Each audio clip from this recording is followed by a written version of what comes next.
I am Veronica Price, Chair of Portsmouth Autism Community Forum. This film was created by the Forum.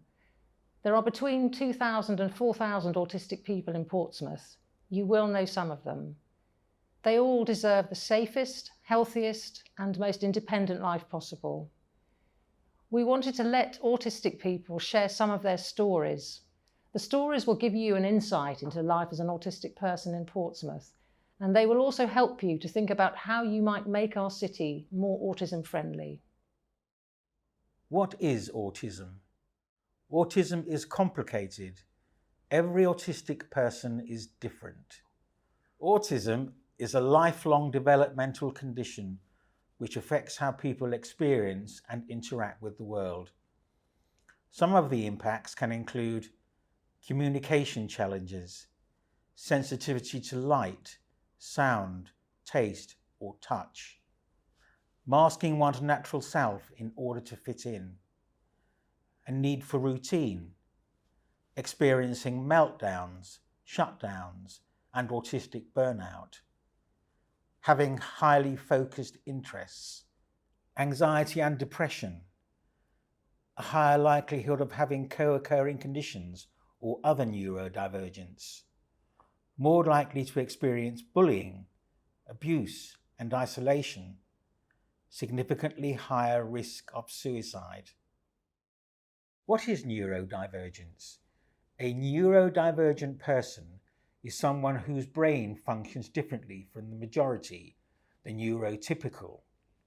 Neurodivergent conditions include autism, ADHD, Down syndrome, dyslexia, dyspraxia, and Tourette's syndrome.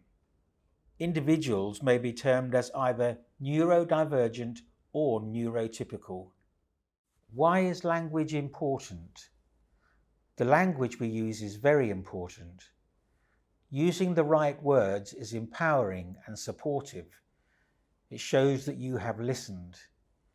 The people in this film want to be called autistic people, not described as having autism or living with autism. Autistic people have different strengths and weaknesses, just like everyone else. We know it takes time to get used to the right words to use. Don't worry about making a mistake, but please do listen when somebody says they would prefer you to use different words. Myths and stereotypes. Lots of myths and stereotypes have grown up around autism. We want to begin to challenge these. Autism is not a disorder or a disease. There is no cure for autism. Autism is not one-dimensional. Lots of autistic people are women and non-binary. Autistic people have a sense of humour and empathy. An autistic person might function well in some settings, but not in others. You cannot tell if someone is autistic by looking at them. Autistic people experience the world very differently. Some of this is traumatic. Society can make changes to ease some of this trauma. Hear our stories. 7 autistic adults from Portsmouth have generously shared some of their life stories to explain what their experience has been like. This is only a snapshot of 7 people's lives. It is not comprehensive, of course, but it will improve your understanding, give you some ideas about how you might make Portsmouth a safer, kinder place for autistic people, increase awareness, and encourage you to take action. I've lived in Portsmouth my whole life. I'm 20, so quite a while. I'm a student at the uni as well. I think choosing to study in Portsmouth was a big part of, very related to my autism. I didn't want to be too far away from home, but I wanted to, have some space to myself and kind of learn to live as an autistic adult. I only got diagnosed about 3 years ago, so I'm still kind of coming to terms with how to be an autistic adult and how to do things, because I haven't known very much about that part of myself for very long.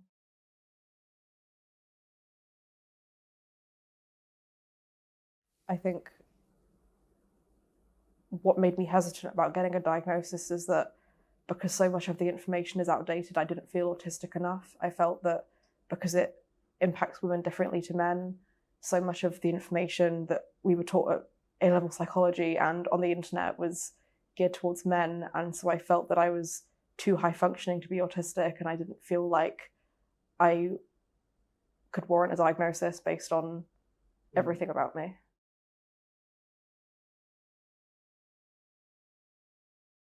There was absolutely nothing in any of my school reports to suggest that there was something, wrong with me or different about me.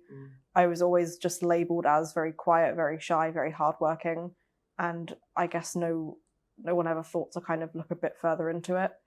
I think that's a very common conclusion that is reached about people like me.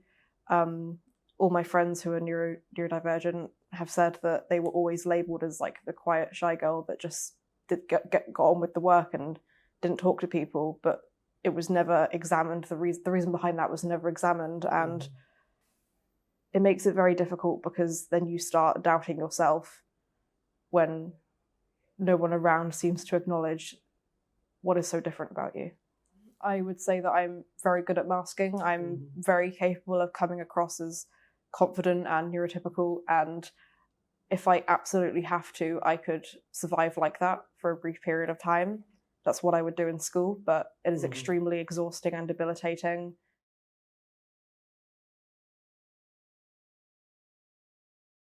I know a lot of people don't like labels, but for me, being able to just tell people I'm autistic, and that's the reason why I can't do this, I struggle with that, I need more help with this. From my experience, people are very much more responsive to that. I tell people that I'm autistic and they seem to just shut up and get it and understand that I need more help. Whereas before I had that label, I was constantly explaining myself to people who didn't believe me, who thought I was being difficult.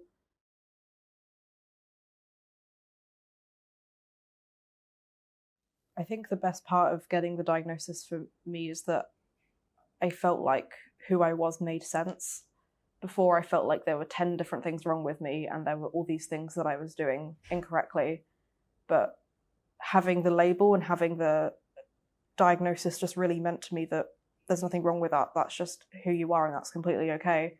And I feel so much more free being able to express those aspects of myself. And the more time I've spent with my diagnosis, the more comfortable and confident I am about it. And I don't think I would trade my autism for anything. I think it's such a big part of me, and I don't think I would want to give it up because it's very integral to me, and all the things like my special interests and hyperfocus and the specific way that I communicate with people, I think is very much a part of me that without it, I'm not really sure who I would be.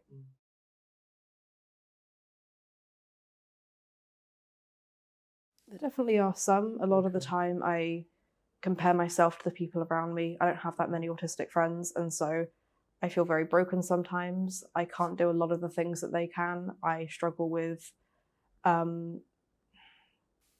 sensory issues that they don't have.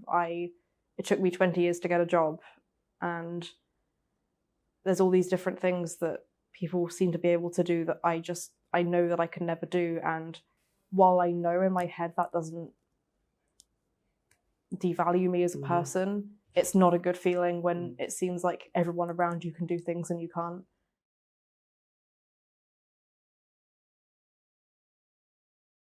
I think for me, masking is simply just not being myself. It's putting on a facade around other people to protect myself, basically. And I did this every day for 17 years without fully understanding what it was or why I felt so tired coming home from school. All I knew is that I was very different around people that I didn't feel safe around.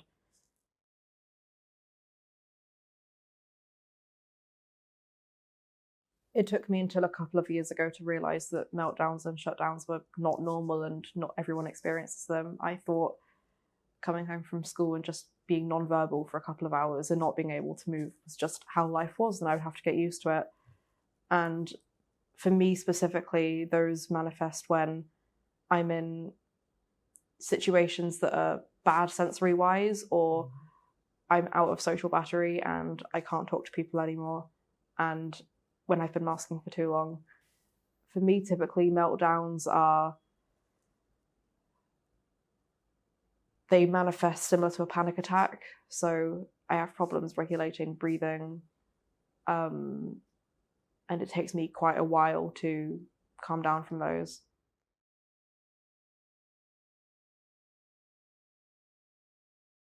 I think I automatically feel safer in spaces where I don't have to mask. So often that's around people I'm close to, so my partner, my friends, my family, but also just other autistic people. I was at a society yesterday for neurodivergent people at the university, and I have never experienced anything like that before. Just a room full of people who did not, there were no social rules in that room. There was no specific way you should behave or you should talk. And I've never experienced anything like that before. And it was very relieving and calming for me, because for 20 years I've been in environments where possibly I've been the only autistic person in the room, and I've had to mask to fit in with that situation. But it was just incredible to be in a room of people that there was no masking. There was absolutely no pressure on me to act a specific way. And I think for me, that's what a sanctuary looks like.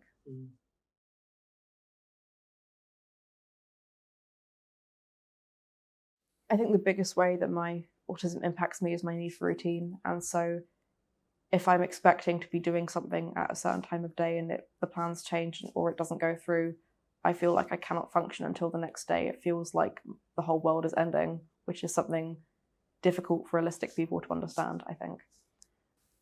From my experience, if I don't have breakfast at the same time, if I don't eat the same thing for breakfast, if I don't eat meals regularly, if plans are cancelled, it's a guaranteed meltdown or shutdown for me.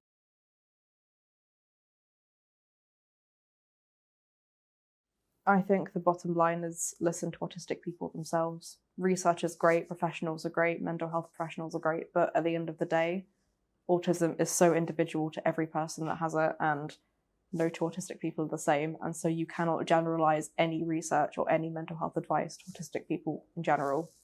So listen to individual people, listen to what they need, and trust them, because you cannot understand autism fully unless you have it. And the misconception that there are professionals in autism who aren't autistic themselves does not make sense to me.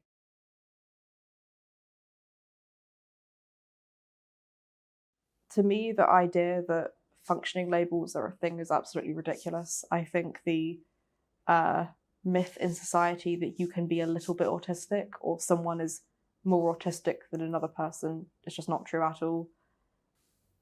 I think the spectrum analogy to a lot of people is misconstrued. It doesn't mean you are a little bit autistic, you are very much autistic. It's that all the different aspects, so social battery, sensory issues, mental health issues, all of those different things, those are the individual spectrums, and a combination of those makes up a unique autistic individual. And that's what I wish more people understood, because a lot of the time I feel too autistic for some people and not enough autistic for other people. And on my verbal days, I'm just as autistic as a non-verbal person. Women who mask really well are just as autistic as men who don't mask so well. And I really wish more people understood that. So I've always been autistic, but no one knew when I was a child. When I was 16, I was really struggling socially. I'd always struggled, but it was like just ramped up.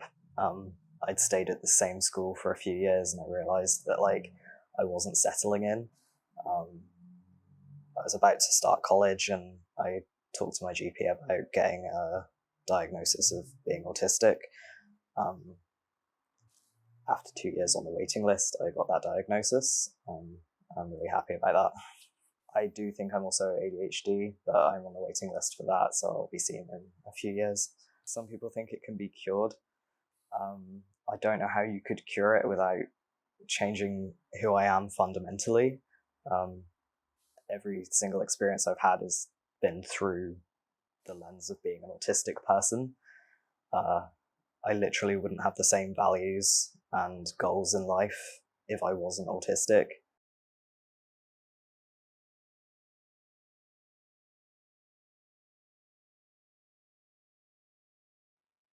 So I go to the autistic social group run by, is it Autism Hampshire? Yeah. Which has been good. But it's only useful when it's running, because when it's not running because of COVID or other reasons, then it doesn't help. But it helps like with isolation, and it's like a low pressure environment.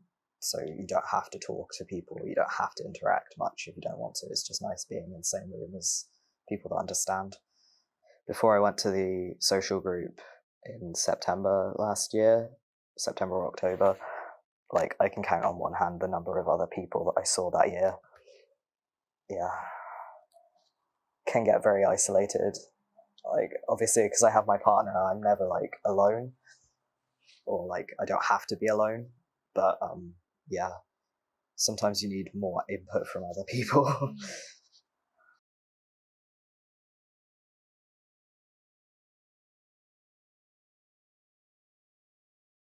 When I've been visibly autistic in public, I've been harassed, which sucks. Also been harassed for being visibly queer. It contributes to my anxiety that I'm going to be, yelled at for just being myself. I have to mask when I'm in public to try and mitigate some of that anxiety, I guess. Because I know I can't stop what other people do, but I can control what I do sometimes, and so sometimes masking is the best way for me to function in society. Accessibility of services in Portsmouth is not great. I struggle using the phone, and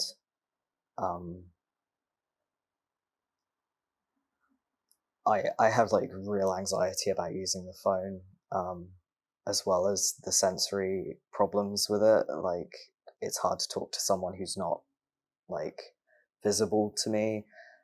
I have memory issues where if I'm on a phone call with someone, they tell me something, I'll be like, yeah, and then immediately forget it. It's gone from my head completely. The anxiety stops me picking up the phone in the first place.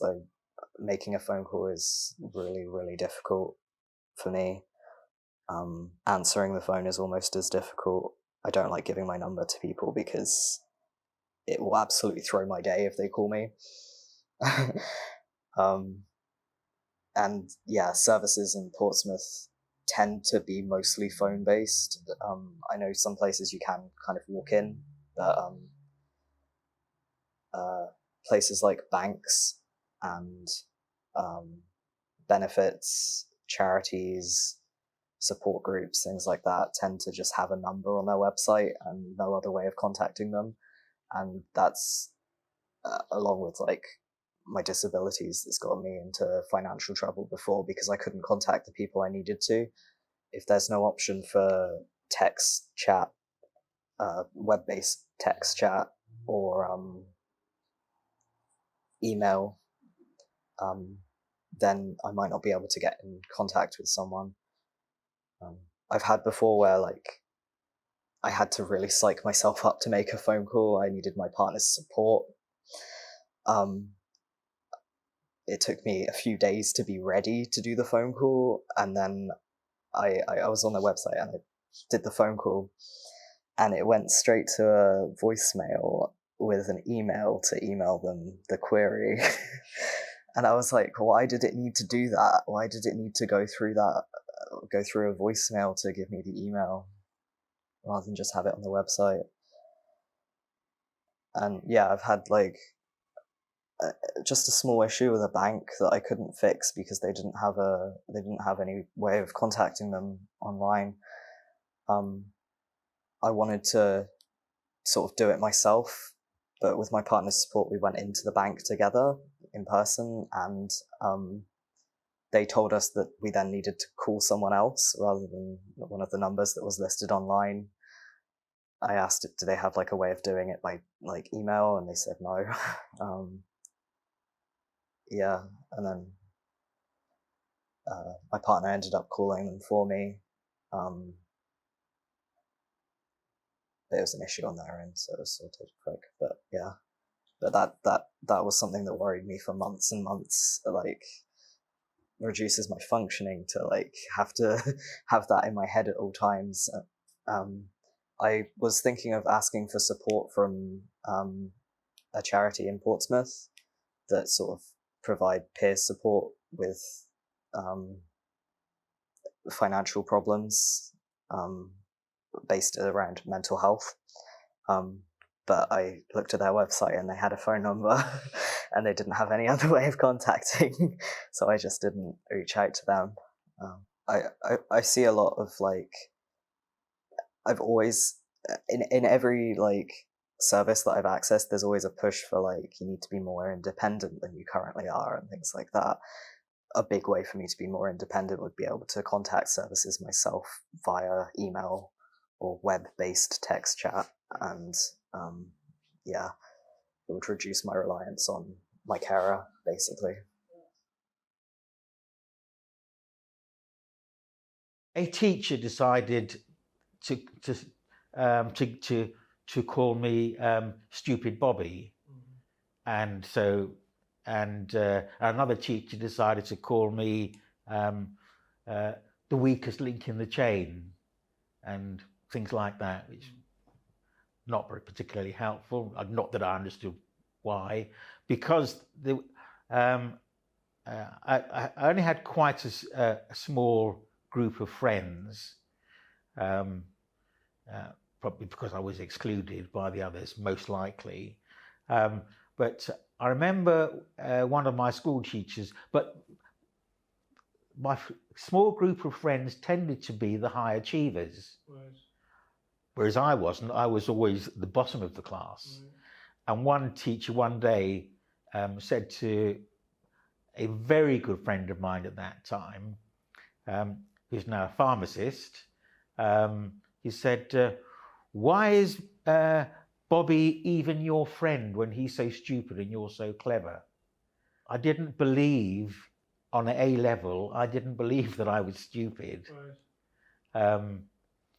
Although having said that, I do still have moments now when I'm thinking about things, and I then I say to myself, oh yes, they were right, I am stupid. Mm-hmm. I still have that message very much. I am still stupid.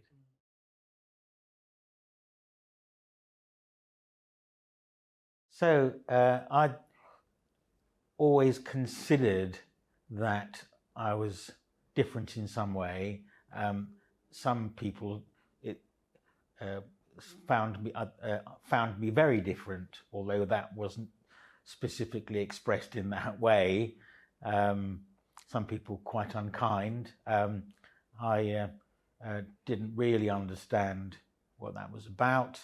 And I was labelled at school, that type of thing. Back in the time when that didn't seem to matter, I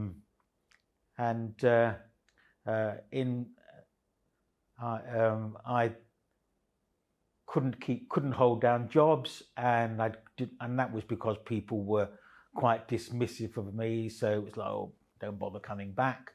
I couldn't understand why. Didn't quite know what I was going to do with my life, other than that I had to do something very constructive and somehow or another I would make that happen. I was doing some voluntary work a few years ago, and one of the, in fact, it was the person that the head of that project, just said to me almost casually one day that that he thought I was Asperger's.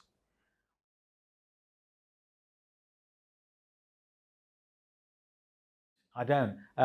In fact, in my business life, I make it known now that if people don't understand me or I don't understand them, this is the reason why, and I'm completely upfront about that.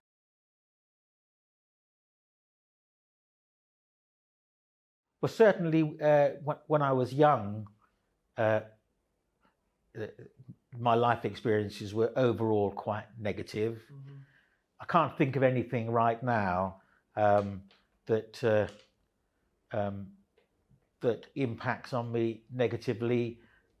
If it did, I'm sufficiently aware now to address it. Mm-hmm. So to be very upfront, which I've had to be on a few occasions. I've just said, this isn't working, and I think this is the reason why.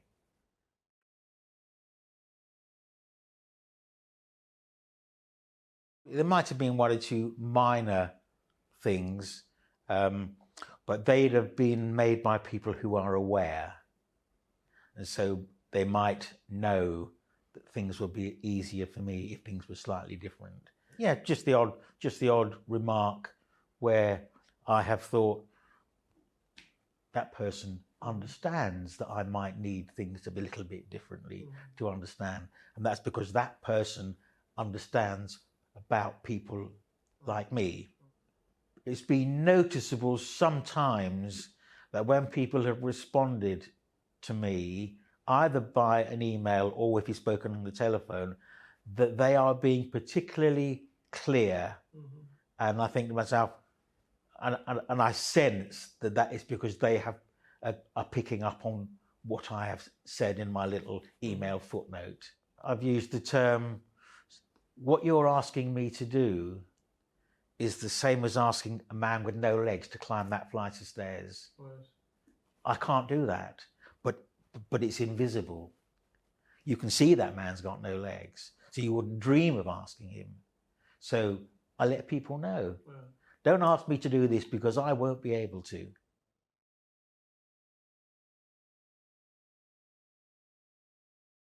I come over as being quite confident. Yeah. Actually, and I am far more confident than I used to be, but I used to be completely the reverse. And I still have difficulty in social situations. If I'm with a group of people that I don't know and we've got nothing to talk about, then, or they want to talk about something that I have no interest in, I'm just completely at a loss. Mm-hmm. Very, very uncomfortable.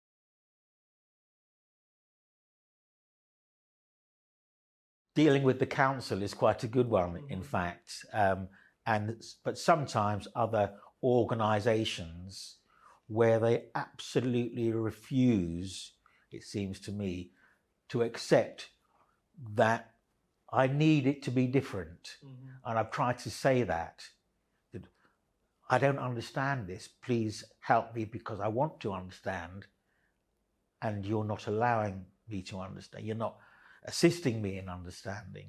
And that's part, I'm hopeful that what we're doing today will actually assist that, because I think it's so important.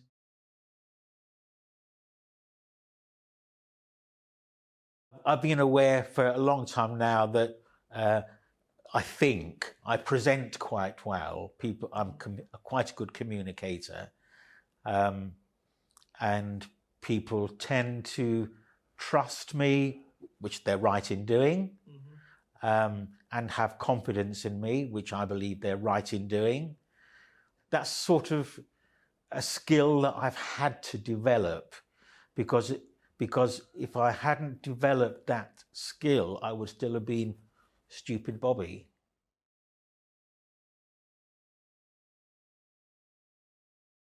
I'm aware that I'm quite comfortable with my own company, even within my family. If there's a big family occasion, we're all at my house, and I've got maybe 12, 15 family members gathered, and they're doing whatever it is they're doing, activities of different sorts, then I will quite often remove myself from that. I'll go and sit in my office, find something to do, and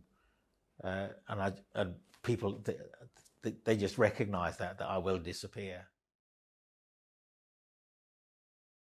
I'm 23 now, and I think I was diagnosed when I was 21. It sort of came about quite randomly as having a conversation with a friend, and I decided to sort of look online more about what autism was, and think about whether it's something I wanted to pursue, like in the assessment.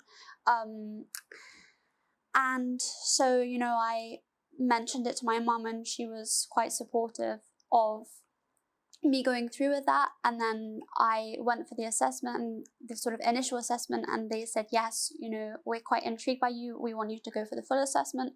So I went for the full assessment, and they said, yes, you have autism. And that was that, really. I think, my parents have been really supportive along the way, and I think it wasn't necessarily surprising in some sense. Because, if I'd asked my mum the same thing about my brother, she would have said, no, he definitely doesn't have autism. As some people it's just not the case for them. But for me, she maybe thought, like, because I've been a bit different, or, a bit eccentric when I was younger, that I had these sort of quirks about me that it did kind of make sense once I was given the diagnosis, really.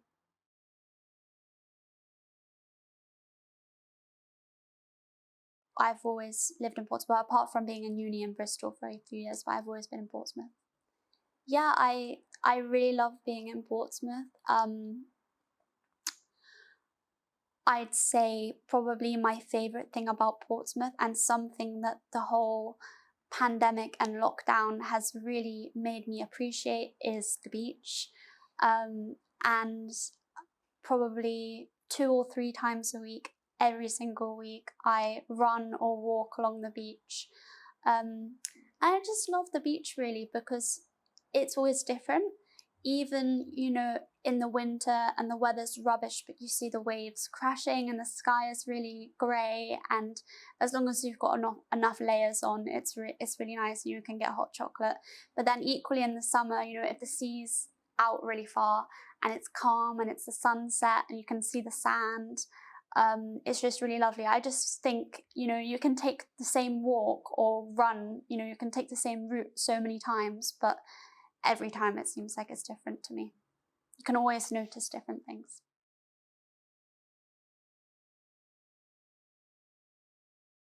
So I'm currently working for an investment bank, and I work in the client implementation team, and our job is to onboard new clients to the bank, or clients that we have that want some new service. And the way I came into this job was by applying through Ambitious About Autism, which is a charity that provides internships and work placements to young people with autism. And then we had a bit of a discussion about my skills and experiences, so that was used to put together a kind of candidate profile, which was sent to the employer. And then when it actually came to, after submitting a cover letter and CV and answering a few questions set by my employer, I then was invited to an interview. Before the interview, I was given short bios of the people that would be interviewing me, and I received the interview questions in advance, which I found was really useful, and it just made me really think about why in any interview situation for a person that's neurodiverse or not, why are we putting people on the spot, on asking them questions, but they have no idea the questions that will be coming up. And especially because the questions I was going to be asked were sort of example-based questions, it was really good to have a bit of time to think about some really solid examples to discuss in the interview, based on when was a time that you demonstrated this quality or something like that. And in the interview as well, I also had to prepare a presentation on a topic of my choice and deliver that presentation in the interview. And I thought this was a really good opportunity to demonstrate my own interests, and then had the interview. And then after the interview, I had regular updates from HR. Obviously, these sort of things take quite a long time to process with your CRB checks, stuff like that.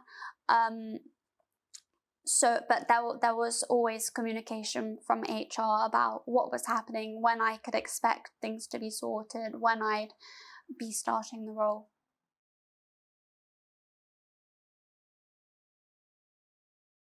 Of course, before going into my role, my line manager also had training. So my first point of contact, if I had a problem, would always be my line manager, and he is fairly adept at, sorting any issues that I might have. And when I say issues, I mean something like, for example, going into the office the first time and not really knowing what to expect, and having a bit of a contingency plan. Okay, if your train's delayed, here's my work number, here's my personal number, just give me a call if you have any problems. It doesn't matter if you arrive later than expected. Here's what to expect, here's what the office looks like, just all that kind of stuff.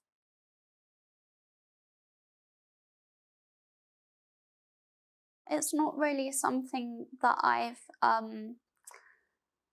that has impacted me, I guess, or something that I've really been aware of.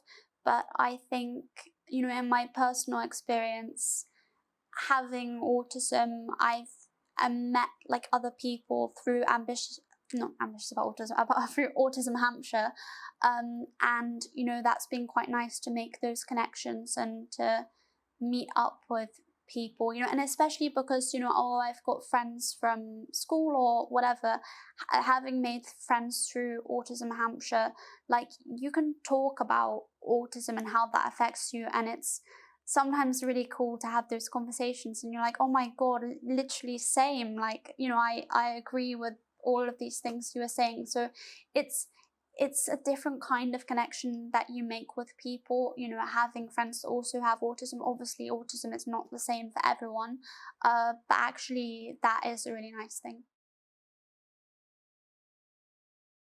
I was 53 years old when I received that, and through my entire life I'd been kind of coping badly or trying to find ways of getting through.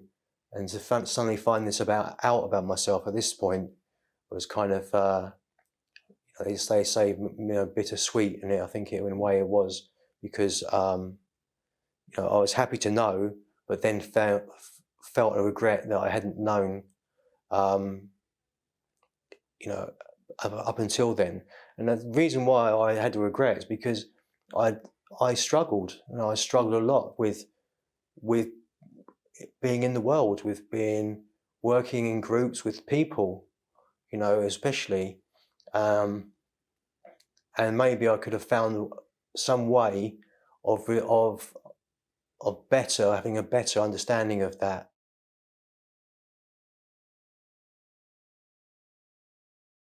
There's some aspects of my character which I enjoy. I enjoy the moment of when you discover a focused interest or something that you enjoy, and that moment of knowing that you can that there's this part, this sort of new hobby or something that you can just kind of immerse yourself in, and being able to do that, I enjoy that. I wouldn't like to give that up, and I wouldn't like to give up the focus that you can have at times. So that is my determination, I think, as well. I think is an aspect of that as well. So there are things which that I think are I've become very good at things. I haven't been able to sustain them throughout my life. We talked about focused interest before, but those things that I did, I normally became pretty competent at them at least, and that's through that kind of just single-mindedness, really, and just applying myself completely to that whatever it is for a while. And I see that as a positive thing. Now you can say that obsession and social behaviour, obsessive behaviour could become negative, and it is true, but I can also see the positives in being focused.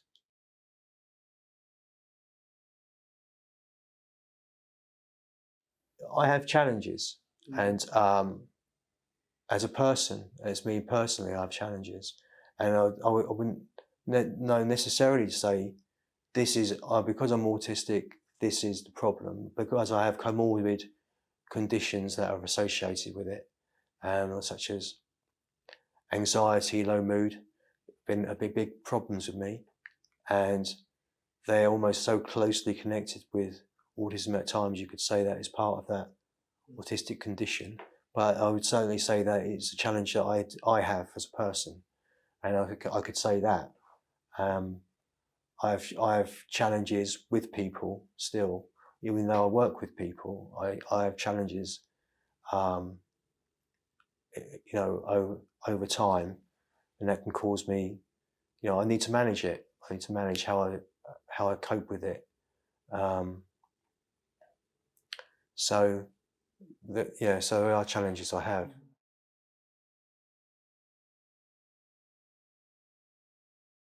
As an autism facilitator, autism hub facilitator, I'm quite lucky in regards that some reasonable adjustments have been made in the workplace to where I am working now. And one good example of that is the lighting. We can have the lights dim, and we can change the lighting to lamps, which is a good reasonable adjustment.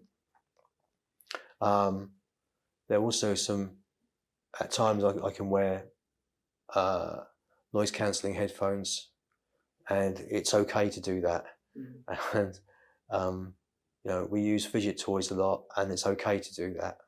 So it's accepted that we can do that, and that's the difference. Is that not that you couldn't do it, but in a lot of places is whether if you did it, what would you believe that people felt about you after you did it, after you're using something.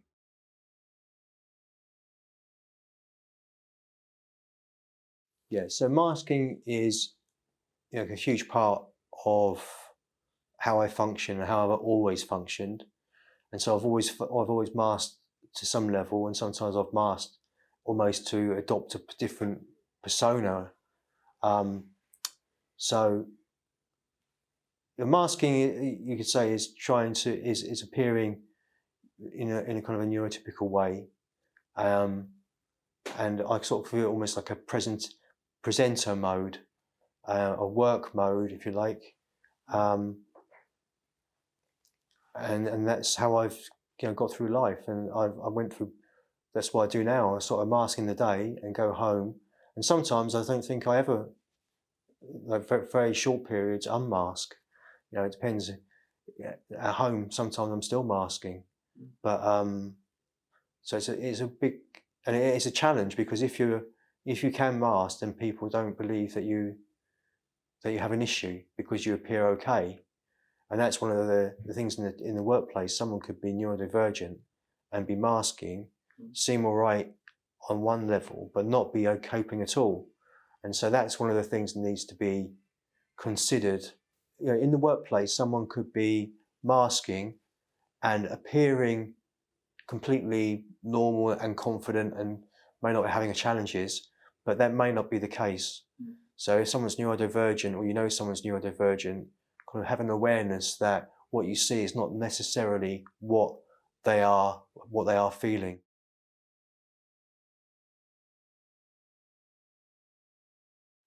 Well, I suppose it depends on what the environment is I'm in.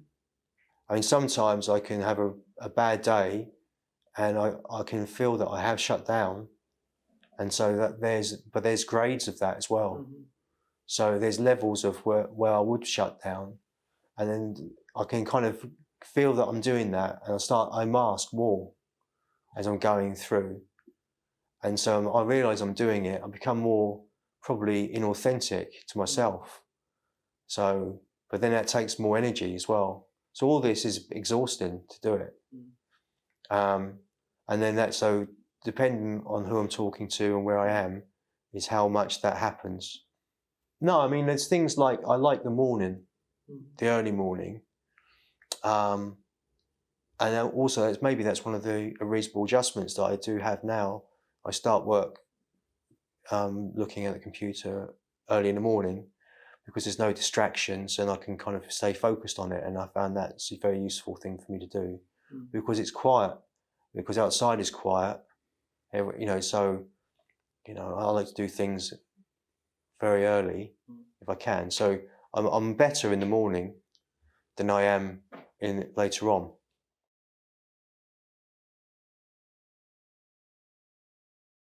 I would say inform yourself.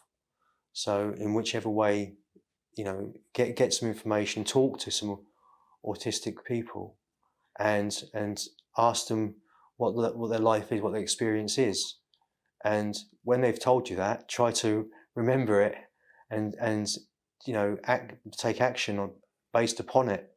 I would say, as we mentioned before, remember that your perception, a person's perception, varies from person to person. Don't assume the next person perceives light, sound, understands instructions, and a vast variety of communication factors in the same way that you do. And so be aware of that.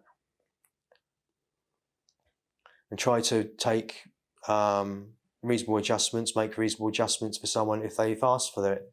So if they've asked for it for a reason, and don't undermine a person for doing that, and support them in their pursuit of finding a workplace which doesn't trigger their neurodivergence. My own neurodivergence was identified at a family training session during when I was actually learning about how to support my own sister pre-diagnosis at Autism Hampshire. And during the training, the trainer played a TED Talk video on YouTube. And I genuinely felt like someone had just played my whole life in front of me. And it was so overwhelming. I ran out and left the room and had what I now know is a shutdown. And that's how I then went through my GP and the NHS and got my diagnosis. And my assessor at the time said that it's likely I have ADHD, which I was really surprised at, and I got a separate assessment for that.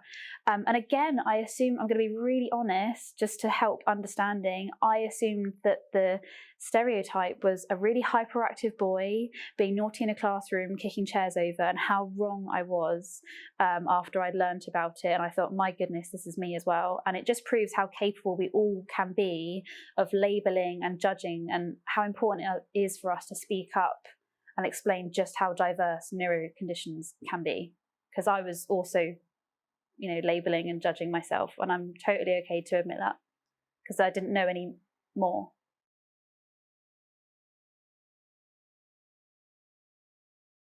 I struggle making friends and keeping them, and I always felt like I was going a million miles an hour, taking on way more tasks than everyone else.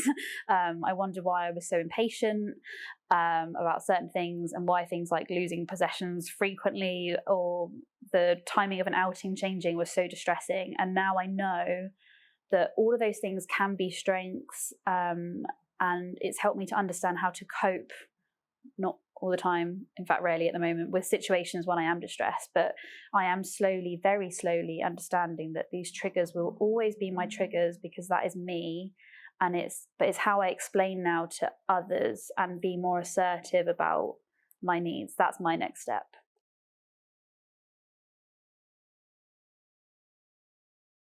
I would consider myself like a queen of masking. I've learned exactly how to behave and to appear to cope in nearly every situation. Occasionally there's certain sensory triggers that make it too hard for me to keep this sort of mask on, and I will have a meltdown in public, which I find really distressing. But I have meltdowns and shutdowns almost every day at home. I use communication cards when I'm out travelling, and I often have elective mutism, and I lose the ability to speak when things get too much. Some days are better than others, and it depends on my general executive function and environmental triggers.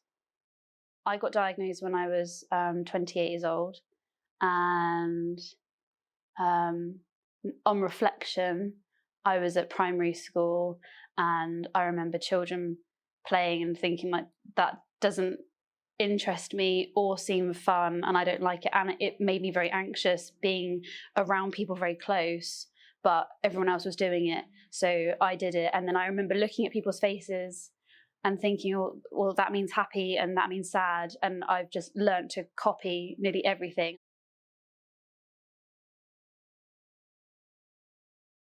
Well, people have seen it, so I've gone into even an autism group and maybe sat down, and I've thought, okay, this is a safe space. I don't need to mask up. And when I'm not masking, I'm not as expressive. I'm very monotone. I only want to engage in things that I'm interested in. I can seem rude because I might not want to engage in what other people are interested in. And when I have done that, I've tried it. People suddenly go, "Are you okay? What's wrong?"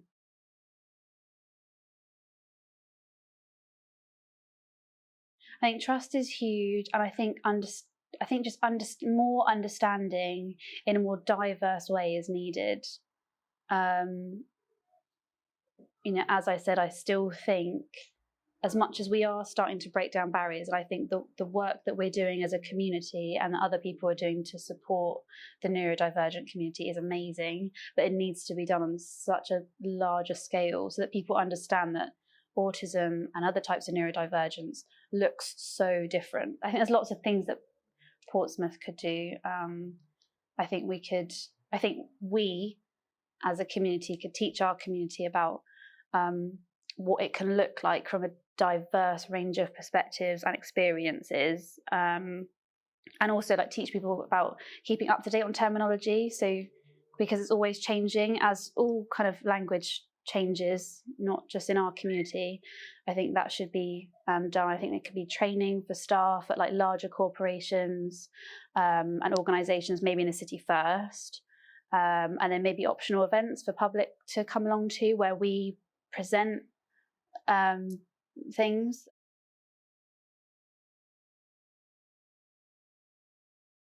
I'm really hypersensitive to most of my senses, to be honest. I've done a lot of reflection on it, including sound and sight. And I think I find, so I'm talking about the environment at the moment, and I think I find it very easy to understand the earth and animals and wildlife. That it doesn't talk back to you in the English language, which I find very hard to understand. I don't understand quite often things like jokes and idioms and certain transactions of communication. So it's clear what the earth is asking of you and what its needs are. To me, it makes a lot of sense. And I can understand that the earth is overwhelmed. There's noise pollution, there's air pollution, and a great deal more problems that I can't begin to talk about. And I think all of which are also sensory triggers which for the earth to respond to. And I think we have that in common. Like, I'm so passionate about the environment, I'm so passionate about the neurodivergent community, but I guess I've never paused to think, why am I so passionate? But I think my understanding is on a deeper level. So that's why I'm so passionate about it.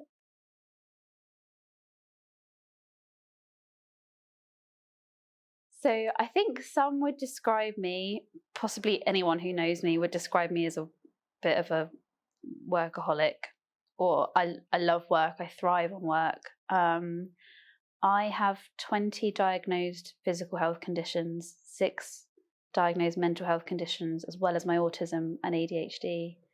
I did still, however, manage to complete my degree, open up 2 successful businesses. With the first one, unfortunately, it got physically and mentally too much for me. This was pre-diagnosis of any neurodivergence, and I didn't work for 4 years. However, during the last 2 years, I ended up volunteering for 6 different organisations, and I soon realised that I was ready for employment again. Now I get the chance to mentor other neurodivergent people that are studying at university. That's part of what I do at the job, in a way that I wish I could have been mentored when I was at uni. I had a really rubbish time there, and had I had a diagnosis, I think my life right now would be vastly different.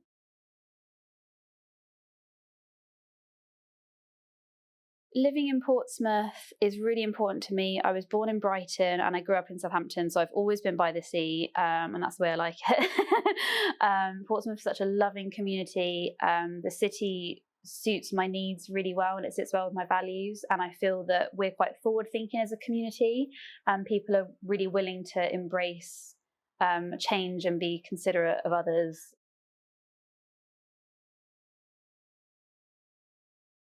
Portsmouth could support neurodivergent people better by helping us to make more connections with each other so that we can meet up and give each other support. I think Portsmouth could help by giving us a platform to be able to voice our needs to our community. I think we could speak to health organisations to get more one-to-one support. My mum is my carer. She helps me with essentially everything, and I call a lot of times most days, but because I seem capable, I feel like I don't think I have access to a support worker or anything like that, and I quite often feel like I get turned away from health services because I seem just able, and that's a lot to do with my masking, and I think things that aren't considered this considered outside of the stereotypes still. It would be really good to have our community know what support is available and for it to be easily accessible, because I don't know what I can access some of the time. And I also think have more interactive projects that we can accessibly take part in. You can often have lots of places where you can take children to have SEN sessions, so maybe having places to have adult SEN time as well.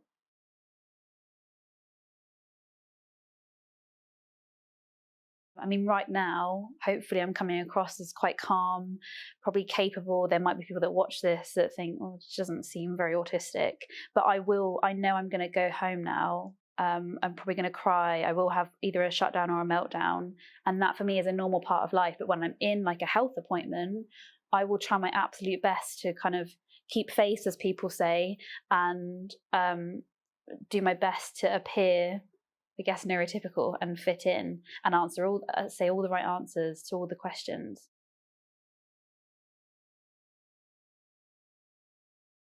For me personally, still using the word like person on the autism spectrum, it gives other people the ability to assume that someone is either like low on the spectrum or high on the spectrum, or give somewhere a dot. And I just think that it's just so diverse that the language can make it seem quite limiting at times still, and that's just my personal opinion. I'm Len, I'm 21 years old and I've been in the UK since 2019, and I came here for studying, and last year I found out that I was autistic, and yeah, so I've been on a journey of discovering that since then.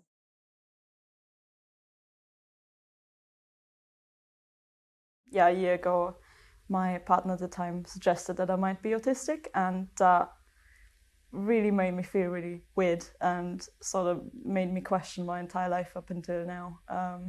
So it was really not a good feeling, but then when I got back home, I sought out an official diagnosis, and then got diagnosed with autism, and then a year later with ADHD as well.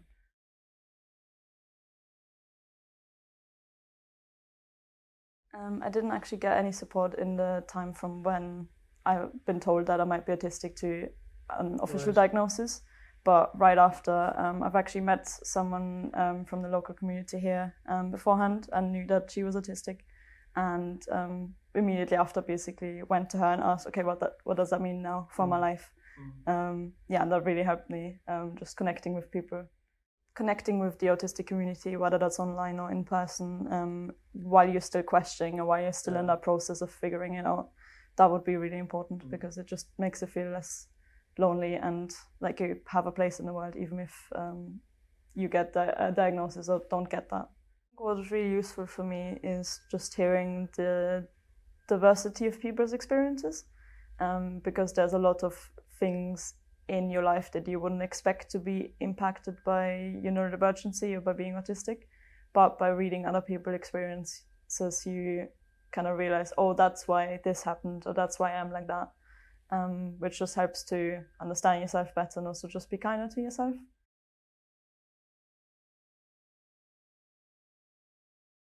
Has had a really big positive impact for me, because I just understand why I do certain things.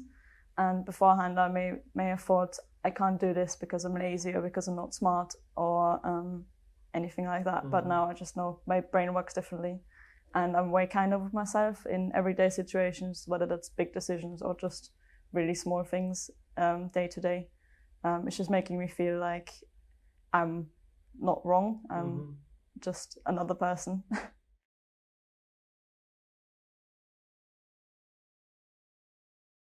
The only thing that I perceive as negative is the, say, other people's opinions or ideas about autistics that is not either not reality or just a very small-minded idea. And I regularly catch myself being upset or not happy with statements I see in media or just regular people saying really weird things.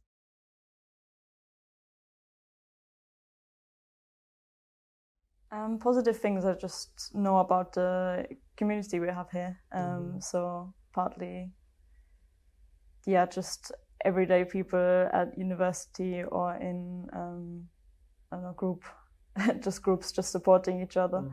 I have many friends that are autistic as well or neurodivergent, and it's just feel like the city of Portsmouth has a lot to give here and is supportive of that as well.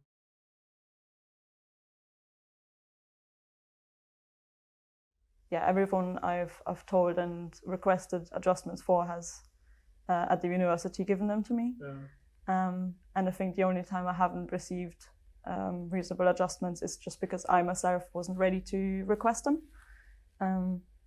So moving forward, I think it might be really helpful if any place could ask themselves or offer them rather than us having to specifically request it.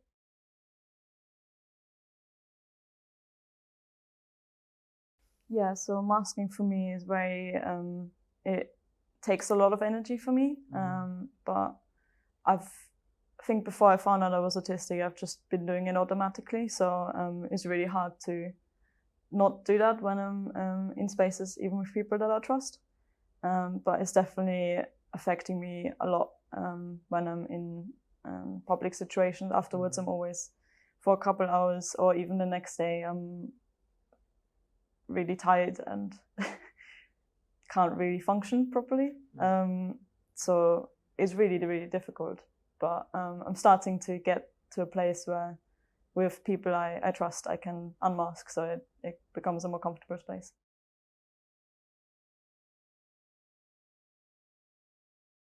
I'm still very much in the process of discovering both of those things. I think meltdowns are either very rare for me or not how they're classically depicted.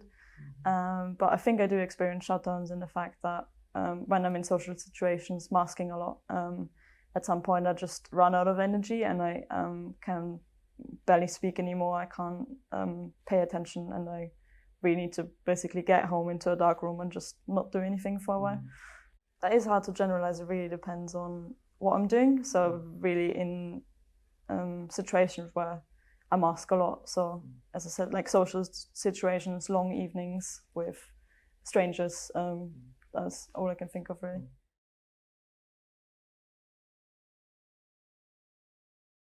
Own home, it's really is a quiet place, so no distracting noises.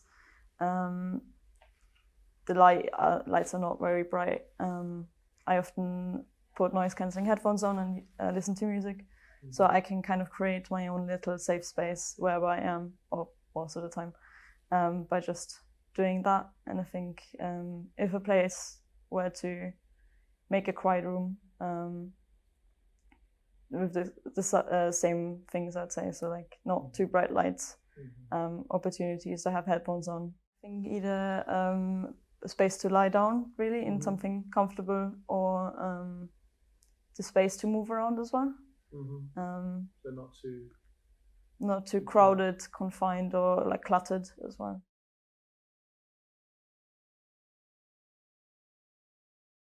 Yeah, I can definitely notice that it's not consistent. So on some days I feel like I can go out into the world, interact with people, and be fine, and on other days even talking to one or two people is way too much.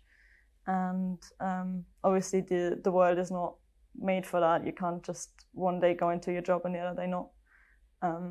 So that then affects how I need to recover and take time for myself.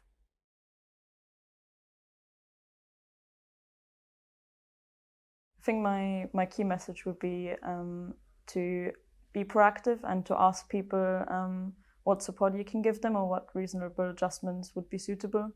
Don't wait for us to either ask or not ask in most cases. And don't assume that all reasonable adjustments work for all people the same, because it's very individual. So the best thing is to ask each person.